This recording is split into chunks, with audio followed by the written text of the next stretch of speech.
आज हम लोग छिपानेर की तरफ जा रहे हैं, जिसको इतिहास में शीप संगम कहा जाता था। तो शीप संगम से सीपनेर गांव हुआ करता था, जहाँ से शीप संगम पास होता था, वो बाद में अपभ्रंश होते होते छिपानेर हो गया। एक कथा है, एक कथानक है कि जब परशुराम जी ने, जो आज का मलशमनेश्वर जो महादेव है, जब वहाँ तपस्या करके, जिसके पीछे पिछले बार भगवान की कृपा से, मैया की कृपा से हम वहाँ तक पहुँचे भी थे, तो मलशमनेश्वर में प्रार्थना करके सब कुछ आगे बढ़ते हुए वो यहाँ नेमावर आए थे। नेमावर में प्रार्थनाएं की थी और फिर परशुराम जी ने,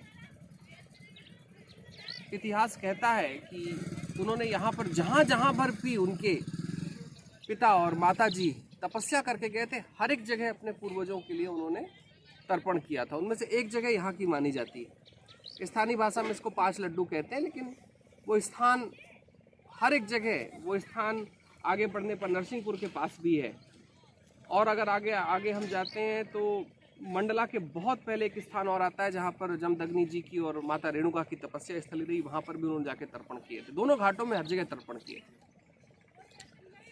तो सनातन परंपरा के एक बड़े उदाहरण, जहाँ पर मैया के दोनों तटों पर तर्पण की प्रथा रही है, पूर्वजों को याद करने की प्रथा रही है, क्योंकि मैया ही है जो पूरे समस्त कल्पों में सदा विराजमान रही। और स्कंद पुराण के मुताबिक तो ये कहा जाता है कि अगर मैया के तटों पर पूर्वजों को याद कर लिया जाए, उनके नाम पर भोजन करा दिया जाए, तर्पण करा दिया जाए, तो पूर्वजों को सीधा भोजन प्राप्त होता है। असल में पूर्वजों को याद करने की परंपरा, अपने उन कुल वंश परंपरा को याद करने की परंपरा कहीं मैया के तटों से निकल कर आई।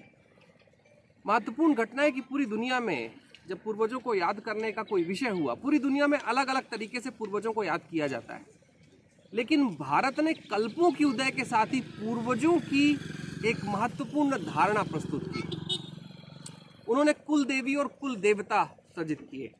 कुल देवी और कुल देवता की वंश परंपरा आई, और साथ ही साथ अपने वरिष्ठों को, जो लोग यहाँ से जा चुके हैं, उनके लिए भी उनको याद करना, क्योंकि उनके कारण हमें और हमारे कारण आने वाला भविष्य होगा, उसको याद करने की परंपरा का यह अद्वितीय अध्याय मैया के दोनों तटों पर, जहाँ पर परशुराम जी ने स्वयं अपने पूर्वजों का तर्पण किया था।